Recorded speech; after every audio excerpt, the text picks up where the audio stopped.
Hi, my name is Erin Terrell. I'm sorry I'm not there with you today in person, but I wanted to extend a warm welcome to all of you. And I hope that you find the next 90 minutes or so to be productive and generous, thinking really considerably about collaboration and what we can offer each other in terms of our multifaceted skills across the arts. And as students and emerging professionals, I think it's a really wonderful opportunity to think about how we might be writing for each other. I think as artists, art historians, art activists, administrators, creative professionals, we're asked continuously to write about who we are, what we do, to speak about that, whether it be for grant applications, job proposals, Instagram, our websites, Snapchat. Um, and I was given a piece of advice in London. I'm originally from Canada, but I've lived in London for the last, England for the last 10, 12 years. And a piece of advice I got at a professional development workshop from a Phaidon editor a few years ago really stuck with me. And they were talking about how some of the best writing on art came from people who sort of described what it is that they were seeing.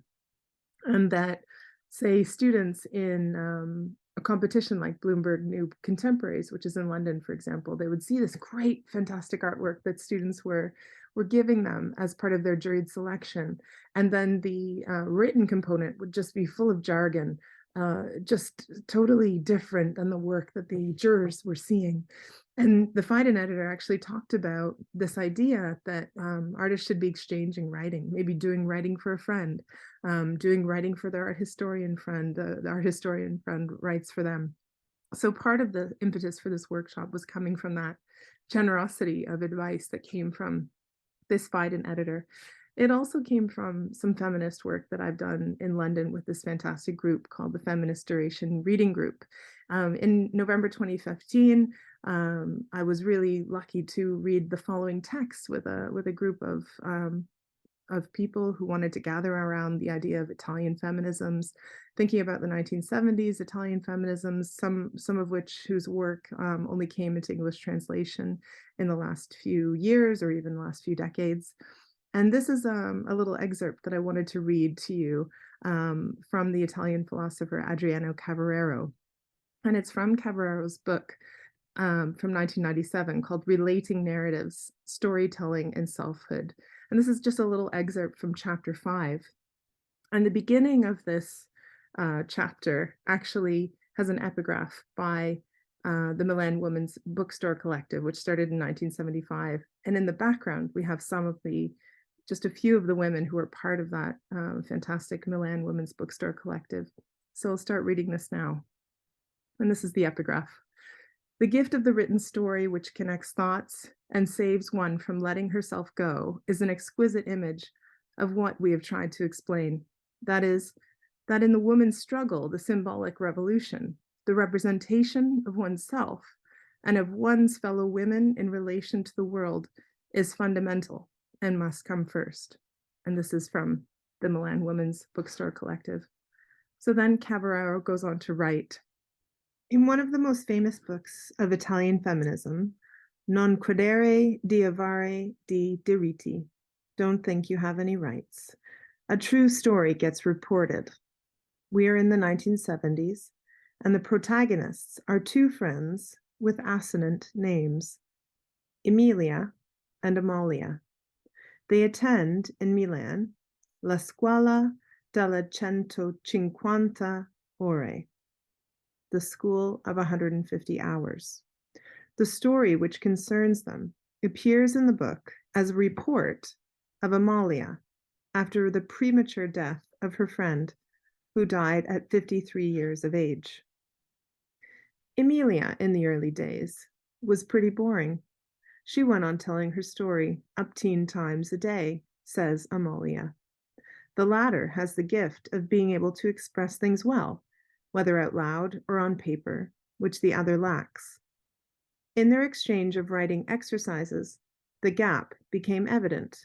When I let her read what I had written, continues Amalia, especially when I was talking about my hometown, about the farmers, and particularly about my life, she cried.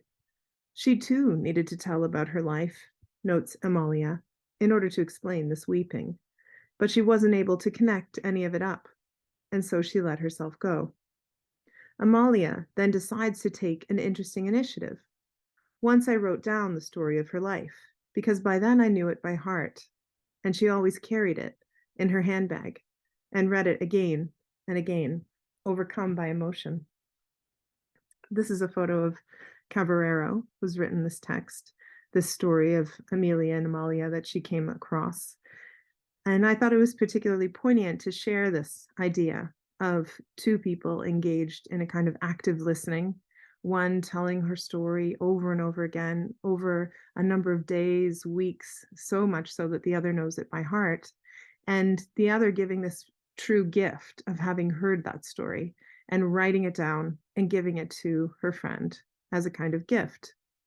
Now, of course, we're not spending weeks together today, but we're hoping that you would take on this idea of active listening, of pairing up with someone, maybe the person beside you, and being really generous to tell a little bit about yourself and your interests, maybe your research, your practice, your motivations. Maybe there's things around your particular standpoint that are important, be it biographical information that you feel connects to your work or makes that more exciting or interesting to a listener. And maybe share some of those details about your work and your practice so that the other person can receive that. And that other person listening, you could write notes if you want, or you could just be listening. And maybe you'll listen for 4 or 5 minutes as that person tells their story, and then you will get 4 or 5 minutes to write that down. And then you will exchange turns where you will tell that other person your story, and they will have a moment to write that down. I'm going to leave it up to my trusted colleagues to organize this, but I hope it all goes well for you and that you get something from that and that you truly enjoy the rest of the workshop and the rest of your conference. Thanks and take care. Bye for now.